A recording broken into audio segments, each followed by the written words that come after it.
నెల్లూరు చందన brothers వార్షికోత్సవ వేడుకలు December 1 నుండి 1000 రూపాయల కొనుగోలుపై స్పాట్ గిఫ్ట్, అన్ని రకాల వస్త్రాలపై అప్ టు 70% ఆఫ్, 1+1, 1+2 కాంబో ఆఫర్లు. సూరత్ శారీస్ 499, 799, 999 రూపాయలు 1+1 ఆఫర్. పట్టు శారీస్ పై up to 70% off, work saris పై up to 40% off, handloom saris పై up to 40% off, mens casual shirts పై అప్ టు 50% ఆఫ్, జీన్స్ 1499, 1299, 999 రూపాయలు 1+1 ఆఫర్. కుర్తీస్ 499, 699, 999 రూపాయలు 1+1 ఆఫర్. 3 పీసెస్ సెట్స్ 1499, 1199, 999 రూపాయలు 1+1 ఆఫర్. ప్లాజోస్ పై 1+1 ఆఫర్. కిడ్స్ వేర్ లో ఫ్రాక్స్ పై, చిల్డ్రన్స్ చుడీదార్స్ పై up to 70% off. Boys shirts 999 రూపాయలకే 1+3 ఆఫర్. బాయ్స్ జీన్స్ 999 రూపాయలు 1+2 ఆఫర్. ఫుట్ వేర్ పై అప్ టు 50%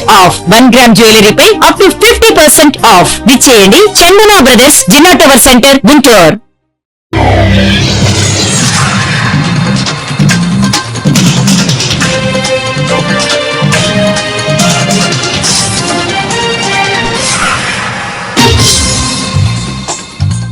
నమస్కారం, సిటీ న్యూస్ కి స్వాగతం. ఈనాటి వార్తా విశేషాలు. సజ్జల రామకృష్ణారెడ్డిపై టీడీపీ నేత బుద్ధ వెంకన్న ఫైర్ అయ్యారు. విజయవాడ ఎంపీ కేశినేని శివనాథ్ కార్యాలయంలో బుద్ధ మీడియా సమావేశం ఏర్పాటు చేశారు. ఈ సందర్భంగా బుద్ధ వెంకన్న మాట్లాడుతూ సజ్జల రామకృష్ణారెడ్డి మళ్లీ నోటిదూల మొదలు పెట్టాడని, వైసీపీలో సజ్జల అనేవాడు శకుని, శూర్పణఖ లాంటివాడు అన్నారు. ఇది విజయసాయి రెడ్డి ఎప్పుడో చెప్పాడని, ఇప్పుడు చంద్రబాబుపై కేసులు ఉన్నట్లు సజ్జల చెబుతున్నారని, వైఎస్ఆర్ సీఎం గా ఉండగా అనేక విచారణలు చేసిన చంద్రబాబుపై తప్పులను చూపలేకపోయారని, పిల్లకాకి అయిన జగన్ కు ఉండేల దెబ్బ ఏం తెలుసని, తండ్రి ఏం చేయలేక సైలెంట్ అయిపోతే జగన్ చివరిలో చంద్రబాబును టచ్ చేశారన్నారు.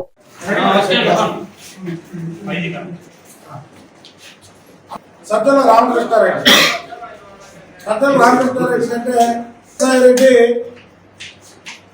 వైసీపీకి రాజీనామా చేయగానే చెప్పిన విషయాలు నేను ఆయన ప్రశ్న చెప్తే గుర్తొస్తుంది. బాహుబలిలో విచార దేవుళ్ళ శకునుల వైసీపీలో సజ్జల రామకృష్ణారెడ్డిని చెప్పకనే చెప్పాడు. నిన్న చంద్రబాబు నాయుడు గారి గురించి మళ్ళీ అధికారంలోకి వస్తే మేము మళ్ళీ జైలుకి పంపిస్తాం అన్నాడు. సజ్జల రామకృష్ణారెడ్డి వాళ్ళ కాగా వాళ్ళ అబ్బాయిలు కూడా సాక్షి ఛానళ్ళు, సూట్ కేసు కంపెనీలు అలా పెట్టుకునే కుటుంబం కాదు. మీరు చంద్రబాబు నాయుడు గారిని లోపల వేయడం కాదు కదా, ఆయన్ని టచ్ కూడా ఈ రాష్ట్రంలో ఎవరో చేయలేరు. ఎందుకు చేయలేరంటారేమో, మనం చూశారు ఆయన్ని టచ్ చేస్తే ఏం జరిగిందో ఈ రాష్ట్రంలో. కాబట్టి నోరు అదుపులో పెట్టుకొని మాట్లాడమని సజ్జల రామకృష్ణారెడ్డికి ఎత్తపడుతుంది. లాస్ట్లో టచ్ చేస్తే ఏమైందో మొత్తం భారతదేశం మొత్తం కూడా చేశారు చంద్రబాబు నాయుడు యొక్క పవరెంట్. అలాంటి చంద్రబాబు నాయుడు గారిని రేపు అధికారం వస్తే జైలుకి పంపిస్తామని సజ్జల రామకృష్ణారెడ్డి చెప్పాడు. ఏంటా మీరు చేసేది? అసలు మీ పార్టీ ఉందా? మీరు 11 సీట్లు, జగన్మోహన్ రెడ్డి చేస్తే 10 సీట్లు. 10 సీట్లు కూడా కూటమి పార్టీలో చేరడానికి కూటమి ప్రభుత్వం వచ్చిన మరుక్షణం నుంచి కూడా కూటమిలో ఉన్నటువంటి 3 పార్టీలతో బేరాలు ఆడుతున్నారు. ఏ ఒక్క పార్టీ కూడా వీళ్ళకి డోర్లు తెరవట్లేదు. ఆఖరికి రేపా మాకు వీళ్ళందరూ కూడా కేఏ పార్టీలోకి వెళ్ళేలా ఉన్నారు. అది చూసుకోండి. ముందు మీ అధికారం సంగతి తర్వాత. జగన్మోహన్ రెడ్డి గారు కేఏ పాలే కరెక్ట్ అని కేఏ పాలు పార్టీలోకి పోతారు. నువ్వు సజ్జల రామకృష్ణారెడ్డి చంద్రబాబు నాయుడు గారి గురించి మాట్లాడతావు, నిన్నేంటి రైతుల గురించి మాట్లాడుతున్నావు? సోషల్ మీడియా వేదికగా గత 4 ఏళ్లుగా తనపై జరుగుతున్న అసభ్య అవమానమైన ప్రచారాలపై తీవ్ర ఆవేదన వ్యక్తం చేస్తూ తనను రాళ్లతో కొట్టి చంపడానికి ప్రభుత్వం పర్మిషన్ ఇవ్వాలని గురుపత్ని మారుతి మహాలక్ష్మి పేర్కొన్నారు. ఈ మేరకు హోంమంత్రి, ఉప ముఖ్యమంత్రి, మంత్రి నారా లోకేష్ గవర్నర్ కు వినతులు సమర్పించినట్లు ఆమె తెలిపారు. వెంకటాద్రి స్వామి, దత్తాత్రేయ స్వామి, పిపిఎన్ ప్రసాద్, వెంకటాద్రి స్వామి, వేణుమామ పర్లకొండ చంద్రశేఖర్, సన్నబోయిన శ్రీనివాస్, పొన్నేకంటి శ్రీనివాసాచారి తనపై అసభ్యంగా, జుగుప్సాకరంగా సోషల్ మీడియాలో ప్రచారం చేస్తున్నారని ఆరోపించారు. గతంలోనే ఈ విషయమైన జిల్లా ఎస్పీకి ఫిర్యాదు చేసినప్పటికీ ఎలాంటి చర్యలు తీసుకోలేదని ఆమె ఆవేదన వ్యక్తం చేశారు. నమస్తే. మారుతి మహాలక్ష్మి గురుపత్ని శ్రీ శ్రీ శ్రీ వీర బ్రహ్మేంద్ర స్వామి వారి మఠం గత 4 సంవత్సరాలుగా సోషల్ మీడియాలో నా మీద అమానవీయంగా, జుగుప్సాకరంగా, రాక్షసంగా సోషల్ మీడియా వేదికగా జరిగిన ప్రచారం గురించి ఎస్ఐ నుంచి డీజీపీ వరకు హోంమంత్రి గారికి, డిప్యూటీ సీఎం గారికి, మంత్రి నారా లోకేష్ గారికి, మహిళా కమిషనర్కు, మానవ హక్కుల కమిషనర్కు, గౌరవ గవర్నర్ గారికి ఫిర్యాదు చేసిన కనీస చర్యలు లేకపోవడంతో నిందితులకు రాళ్లతో కొట్టి చంపడానికి పర్మిషన్ ఇవ్వమని హోంమంత్రి గారికి, ఉప ముఖ్యమంత్రి గారికి, మంత్రి లోకేష్ గారికి వినతి చేయడం జరిగింది. ఈ విషయం హైకోర్టు ప్రధాన న్యాయమూర్తులకు సమాచారం కోసం పంపడం కూడా జరిగింది. సోషల్ మీడియా వేదికగా నా వ్యక్తిత్వం హననం చేసే రీతిలో అమానవీయంగా, చివరకు నా పిల్లల పుట్టుక గురించి కూడా వెంకటాద్రి స్వామి, దత్తాత్రేయ స్వామి, పిపిఎన్ ప్రసాదుల నాయకత్వంలో వెంకటాద్రి స్వామి మేనమామ పల్లకొండ చంద్రశేఖర్, సన్నపోయిన శ్రీనివాస్, పొన్నేకంటి శ్రీనివాసాచారి ఇంకా అనేక మంది వారి వర్గం వారు కలిసినా ఏ విధమైన చర్యలు లేవు. అలాగే 11/2025 కూడా మంత్రి గారిని కలిశాను. కనీస చర్యలు లేకపోవడంతో 11/11/2025 ప్రత్యర్థి వర్గాల వారు మరలా అదే రీతిలో ప్రచారం చేయగా ఎస్ఐ గారికి ఫిర్యాదు చేసినా కూడా కనీస స్పందన లేకపోవడంతో ఎస్పీ గారికి 13/11/2025 ఫిర్యాదు చేశాను. ఇప్పటికీ ఏ చర్యలు లేవు. నిందితుల మీద గత 4 ఏళ్లుగా ఏ చర్యలు తీసుకోకపోవడం వలన మానసిక వేదన కన్నా ఒక రోజు చావడం బెటర్ అని నిందితులకు ఒకేసారి నన్ను రాళ్లతో కొట్టి చంపేయడానికి అనుమతినిచ్చి కొట్టే వారికి తగు భద్రతా ఏర్పాటు చేయాలని హోంమంత్రి గారికి, ఉప ముఖ్యమంత్రి గారికి, మంత్రి లోకేష్ గారికి, గవర్నర్ గారికి విన్నపం చేసి సమాచారం గౌరవ హైకోర్టు ప్రధాన న్యాయమూర్తి గారికి తెలియచేశాను. గతంలో చేసిన ఈ ఫిర్యాదు మీద కనీస చర్యలు లేవు. కృష్ణా జిల్లా గుడివాడ బైపాస్ రోడ్లోని యూనియన్ బ్యాంక్ లో అగ్ని ప్రమాదం జరిగింది. సకాలంలో అగ్నిమాపక సిబ్బంది రావడంతో పెను ప్రమాదం తప్పింది. బ్యాంక్ కార్యాలయం నుండి పొగలు రావడంతో స్థానికులు అగ్నిమాపక శాఖకు సమాచారం అందించారు. హుటాహుటిన ఘటనా స్థలానికి చేరుకున్న అగ్నిమాపక సిబ్బంది బ్యాంకు అద్దాలను పగలగొట్టి మంటలను అదుపు చేశారు. ప్రమాదంలో బ్యాంక్ లోని కంప్యూటర్ను, ఫర్నిచర్ దగ్ధమయ్యాయి. విద్యుత్ షార్ట్ సర్క్యూట్ కారణంగా ప్రమాదం జరిగిందని బ్యాంకు అధికారులు తెలిపారు. అగ్నిమాపక శాఖ అధికారులు సకాలంలో రావడంతో పెద్దగా నష్టం జరగలేదని, ఫర్నిచర్ అంతా బాగానే ఉందని, ఎవరూ ఆందోళన చెందవద్దని ఖాతాదారులకు బ్యాంకు అధికారులు తెలిపారు.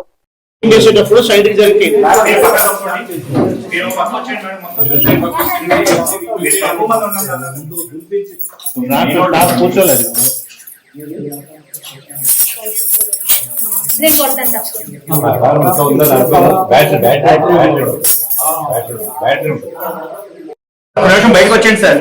మేనేజర్ పొగంతా బయటికి వెళ్ళాక పొగ బయటికి వెళ్ళామండి. గ్యాప్ రానివ్వండి కొద్దిగా ఒక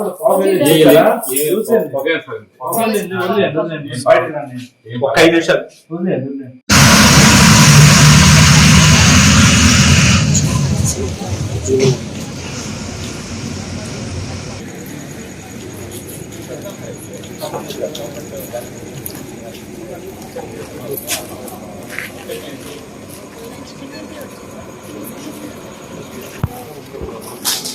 మా union bank of India Valivarthipeta branch లో చిన్న షార్ట్ సర్క్యూట్ జరగడం వల్ల ఫైర్ యాక్సిడెంట్ అయింది.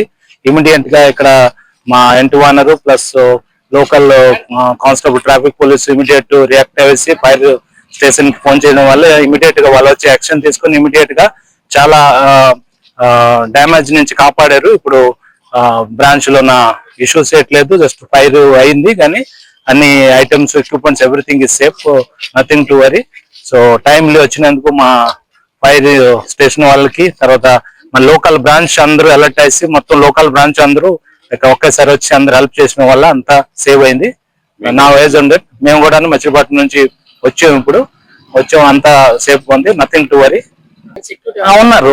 ఇప్పుడు వాచ్మెన్ ఇక్కడ ఉంటారు, ఇప్పుడు వాచ్మెన్ కూడా ఇక్కడ ఉంటారు, ఇష్యూ ఎట్లేదు. ఏమి ఎక్విప్మెంట్స్, బ్రాంచ్ ఎక్విప్మెంట్స్ కానీ, కస్టమర్స్ ఇష్యూస్ కానీ, ఫైల్స్ కానీ ఏవి డ్యామేజ్ అవ్వలేదు. ఓన్లీ ఫైర్ అవడం వల్ల మొత్తం ప్రిమైసెస్ బ్లాక్ అయిపోయింది. ఓన్లీ అది క్లీన్ చేసి వైరింగ్ చేసేస్తే సఫిషియంట్. వర్క్ అవుతుంది. బాకీ ఏం డ్యామేజ్ అయితే అవ్వలేదు. అదంటే రేపు మా ఎస్ఎస్ వచ్చేసి ఇంజనీర్ వచ్చి ఎస్ఎస్ చేసిన వరకు ఎగ్జాక్ట్ చెప్పలేదు. కృష్ణా జిల్లా గుడివాడపట్నం ఎంఆర్ఓ ఆఫీస్ కార్యాలయం వద్దనున్న శ్రీ వల్లి దేవసేన సమేత అనంత సుబ్రహ్మణ్యేశ్వర స్వామి వారి దేవస్థానంలో సుబ్రహ్మణ్య షష్ఠి వేడుకలు వైభవపేతంగా జరిగాయి. ఈ రోజు తెల్లవారుజాము నుండి స్వామివారికి శైవాగమో శాస్త్ర ప్రకారం వేద పండితులు ప్రత్యేక పూజా కార్యక్రమాలు నిర్వహించారు. షష్ఠి పర్వదినం సందర్భంగా స్వామివారిని దర్శించుకునేందుకు పెద్ద సంఖ్యలో వస్తున్న భక్తులకు ఇబ్బందులు తలెత్తకుండా ప్రత్యేక చర్యలు తీసుకున్నామని దేవస్థానం సభ్యులు తెలిపారు. శ్రీ విఘ్నేశ్వర పూజతో సుబ్రహ్మణ్య షష్ఠి వేడుకలు ప్రారంభించామన్నారు. షష్ఠి వేడుకల్లో దేవస్థానం ధర్మకర్తల కమిటీ సభ్యులు పెద్ద సంఖ్యలో భక్తులు పాల్గొన్నారు.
శరవణ భవ.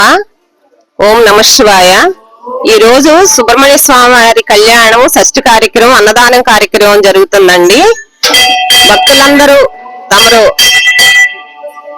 ధన రూపాయన వస్తు రూపాయన ఇచ్చి ఎంతో సహాయం చేశారు. ఆర్డీఓ ఆఫీస్ వారు, ఎంఆర్ఓ ఆఫీస్ వారు, రిజిస్టర్ ఆఫీస్ వారు మాకెంతో సహకారం అందించారు. అలాగే మాకు మిగతా భక్తులు కూడా వాళ్ళ ధన రూపాయన వస్తు రూపాయన ఇచ్చి ఎంతో ఆదరాభిమానాలు అందించారు. అందరూ స్వామివారి కళ్యాణం చూసి అన్నప్రసాదాన్ని స్వీకరించి స్వామివారి కృపకు పాత్రలు అవ్వాలని కోరుచున్నాం సార్. ప్రతి సంవత్సరం ఇలాగే మీరు స్వామివారికి మాకు సేవలు అందించాలని ప్రార్థిస్తున్నామండి. భారత రాజ్యాంగం ఆమోదం పొంది 75 ఏళ్లు పూర్తయిన సందర్భంగా గుడివాడ వైఎస్ఆర్సీపీ కార్యాలయంలో రాజ్యాంగ దినోత్సవ వేడుకలు ఘనంగా నిర్వహించారు. ఈ సందర్భంగా నాయకులు మాట్లాడుతూ ప్రపంచంలోనే అతిపెద్ద లిఖిత రాజ్యాంగం మనదేనని, విద్యార్థులకు భారత రాజ్యాంగంపై అవగాహన కల్పించాలని, అంబేద్కర్ ఆశయాల సాధనకు యువత ముందుకు సాగాలని, రాజ్యాంగాన్ని గౌరవించి రాజ్యాంగ విలువలపై ప్రజలను చైతన్యపరచాల్సిన బాధ్యత ప్రతి ఒక్కరిది అన్నారు.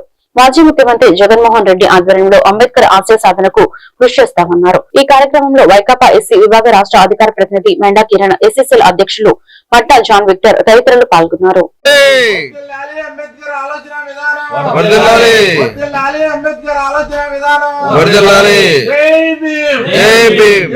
బాబాసాహెబ్ అంబేద్కర్ 2 సంవత్సరాల 11 నెలల 18 రోజుల్లో ఈ భారతదేశానికి ఈ రాజ్యాంగాన్ని కల్పించాడు రాసి. అంటే 1949 నవంబర్ 26న అప్పటి రాష్ట్రపతి అయినటువంటి డాక్టర్ బాబు రాజేంద్ర ప్రసాద్ గారికి ఈ రాజ్యాంగాన్ని సమర్పించడం జరిగింది. మిత్రులారా, ఇదే రాజ్యాంగం అంటూ ఉండకపోతే ఈ రోజు ఇక్కడికి వచ్చి వైఎస్ఆర్సీపీ పార్టీ కార్యాలయంలో మాట్లాడుతుండేవాడు కాదు. 140 కోట్ల మంది ప్రజలు భారతదేశంలో తల ఎత్తుకుని బ్రతుకుతారంటే బికాస్ ఆఫ్ ఇండియన్ కాన్స్టిట్యూషన్. మిత్రులారా, ఈ సందర్భంగా చెబుతున్నా, భారతదేశం జనవరి 26వ తారీఖున రిపబ్లిక్ డే కొనసాగిస్తుంది. రిపబ్లిక్ డే అంటే భారతదేశంలో ఉన్న ప్రజలకు అంబేద్కర్ ఇచ్చిన రాజ్యాంగం ఆమోదించబడిన రోజు. అంటే దాన్ని అమల్లో చేశారు 1950 జనవరి 26న. అంటే గారి ఆశయాలకు అనుగుణంగా జగన్మోహన్ రెడ్డి గారు పయనిస్తున్నారు.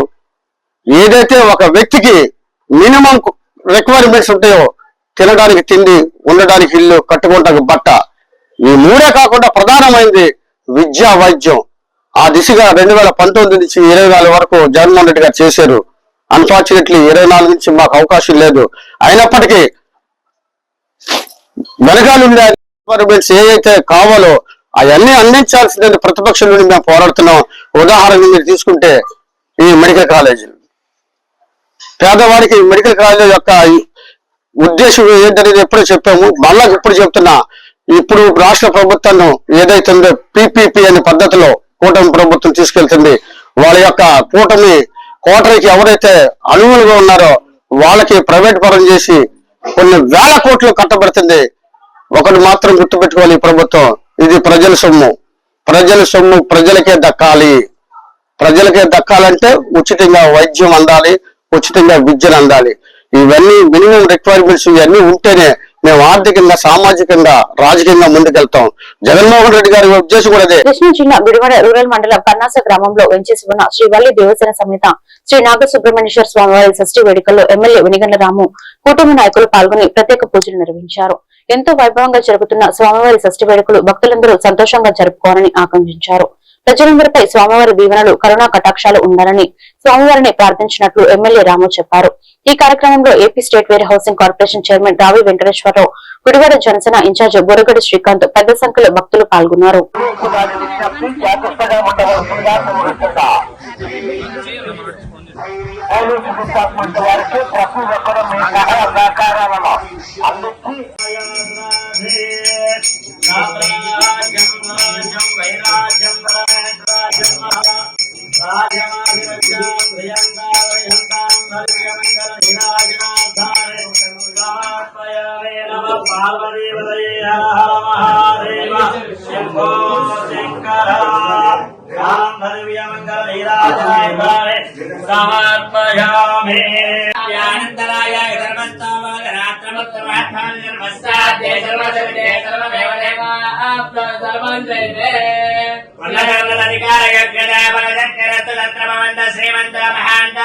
కృష్ణా జిల్లా గుడివాడలో ఈవీఆర్ హాస్పిటల్లో పేదవారిని ఉచిత మెడికల్ క్యాంపుకు పిలిచి వారి పేర్లపై దొంగ పిల్లలతో దందా నిర్వహిస్తున్నట్టు పలు ఆరోపణలు వస్తున్నాయి. ఒక మహిళ గుండెకు సంబంధించి ఎంజియోగ్రామ్ టెస్టుల కోసం వెళ్తే మోకాలికి ఆపరేషన్ చేశామని బిల్లులు చేయని వైద్యానికి హడావిడి చేసి రోగి వద్ద వేలిముద్రలు, సంతకాలు తీసుకున్న హాస్పిటల్ యాజమాన్యం తనకు 2 కాళ్లు బాగానే ఉన్నాయని, శస్త్రచికిత్స జరగలేదని మీడియా ముందు వెల్లడించిన మహిళ ఉచిత మెగా క్యాంపు అని చెప్పి టెస్టులు రిపోర్టు అడిగితే 1000 రూపాయలు వసూలు చేస్తున్న యాజమాన్యం, ప్రభుత్వ పథకాలను లూటీ చేసే వ్యాపార కేంద్రంగా మారిన ఈవీఆర్ హాస్పిటల్ ఇలాంటి మోసాలతో ఎన్నో నిరుపేదల పేర్లపై నకిలీ సర్జరీలు నమోదు చేశారని అనుమానాలు.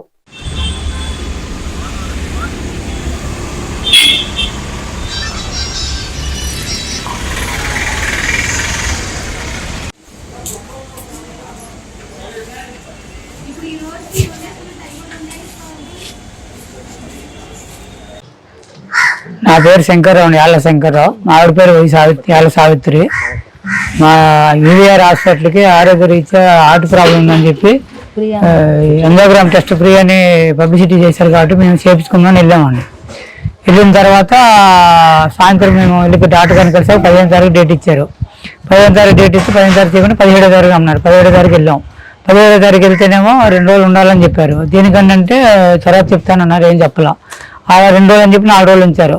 4 రోజుల నుంచి టెస్ట్ చేసిన తర్వాత టెస్ట్ ఒకటి ఇచ్చారు, సీడీ అడిగితే 10,000 కావాలని అడిగారు.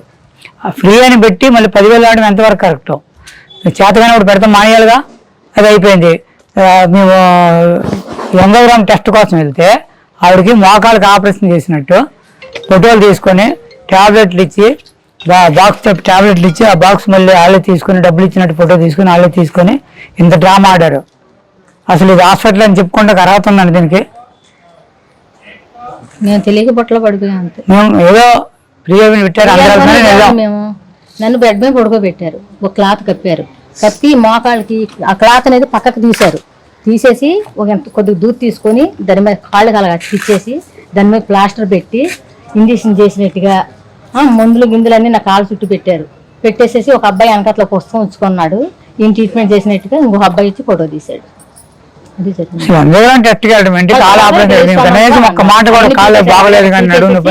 కాళ్ళన్నీ పీకేసేసి ఇంకా నువ్వు లేచిపోమ్మా అన్నారు. మళ్ళీ మందుల బాక్స్ నా చేతికి ఇచ్చారు. ఇచ్చి దానికి 50 రూపాయలు పట్టుకోమన్నారు. 50 రూపాయలు మందుల బాక్స్ ఓకే, నమస్తే అండి. మా బాబాయ్ యాళ్ళ శంకర్రావు గారు, మా పిల్లి యాళ్ళ సావిత్రి అండి. వీళ్ళు మన ఈవీఆర్ హాస్పిటల్లో ఫ్రీ సర్వీస్ చూపిస్తారని చెప్పి వాళ్ళ హార్ట్ ప్రాబ్లం ఉండి వెళ్ళారు. వెళ్తే ఎంజియోగ్రామ్ చేయాలని చెప్పి హాస్పిటల్ అడ్మిట్ చేసుకొని 4 days ఉంచుకొని ఎంజియోగ్రామ్ చేసి పంపించారు. పంపించిన తర్వాత ఈ ఫైల్ అది ఇచ్చారండి. ఫైల్ ఇచ్చిన తర్వాత ఒక 1 వారం రోజుల తర్వాత స్టంట్ వేయాల్సి వచ్చి నేను ఈ ఫైల్ రిఫర్ చేస్తుంటే దాంట్లో మోకాలకి సర్జరీ, మోకాలకి ట్రీట్మెంట్ చేసినట్టు ఆరోగ్యశ్రీ అప్లై చేసినట్టుగా ఉందండి. వీళ్ళని అడిగాను, మోకాలకి ఏం చేసి అసలు మాకు ఆరోగ్యశ్రీ పెట్టినట్టు కానీ మాకు ఆరోగ్యశ్రీ సంతకాలు కానీ మాకేం తెలియదు బాబు. ఏలు ముద్ర వేసుకుని సంతకాలు పెట్టించిన ఫ్రీ కాబట్టి సంతకాలు పెట్టించాలని పెట్టేసాము మేము, పెట్టేసాము. ఆ తర్వాత నేను అది చెప్పారు. దాన్ని బట్టి నేను ఫైల్ తీసుకుని నిన్న విజయవాడ హాస్పిటల్కి డాక్టర్ గారు అడిగితే ఆయన పొంతలేని సమాధానం చెప్తున్నారు. సో దీన్ని బట్టి నేను ప్రెస్ ద్వారా దీనికి ఎవాబరేట్ చేద్దాం ఉద్దేశంతో ప్రెస్ మీట్ పెట్టాను. కృష్ణా జిల్లా గుడ్లవల్లేరు కేడీసీసీ బ్యాంకు ప్రాంగణంలో కేడీసీసీ సెంట్రల్ బ్యాంక్ వ్యవస్థాపకులు బోగరాజు పట్టాభి సీతారామయ్య, గుడ్లవల్లేరు భూమి తనఖా బ్యాంకు 35 ఏళ్ల అధ్యక్షులు అరసమల్లి అశ్వర్ధ నారాయణమూర్తి కాంస్య విగ్రహ ఆవిష్కరణ కార్యక్రమాలు ఘనంగా జరిగాయి. ముఖ్య అతిథిగా పాల్గొన్న KDCC bank chairman Nettem Raghuram విడువడ ఎమ్మెల్యే వెనిగళ్ల రాముతో కలిసి రిమోట్ ద్వారా కాంస్య విగ్రహాలను ఆవిష్కరించారు. అనంతరం వారి విగ్రహాలకు పూలమాలలు వేసి నివాళులర్పించారు. ఈ కార్యక్రమంలో KDCC bank CEO Manohar Shyam, KDCC ఉద్యోగులు, ట్రస్ట్ సభ్యులు, మండల ప్రముఖులు తదితరులు పాల్గొన్నారు.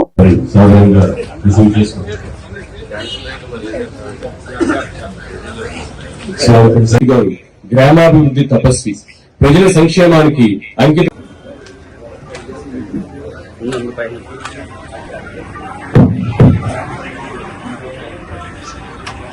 ఈనాటి ముఖ్య అతిథి శ్రీ నెట్టం రఘురామ్ గారు, అలాగే విశిష్ట అతిథులు శ్రీ వెనిగళ్ల రాము గారు, రావి వెంకటేశ్వరరావు గారు, పిల్లమనేని వెంకటేశ్వరరావు గారు, ట్రస్ట్ సభ్యులు ఈ వస్త్రదాన కార్యక్రమాన్ని కొనసాగిస్తున్నారు.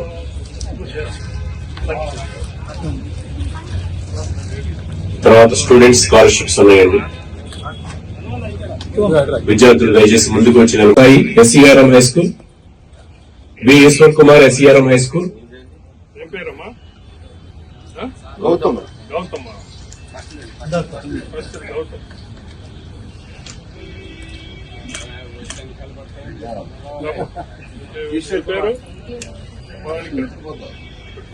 మెరుగు Nagababu LCS, LCF and VDS, John Wesley.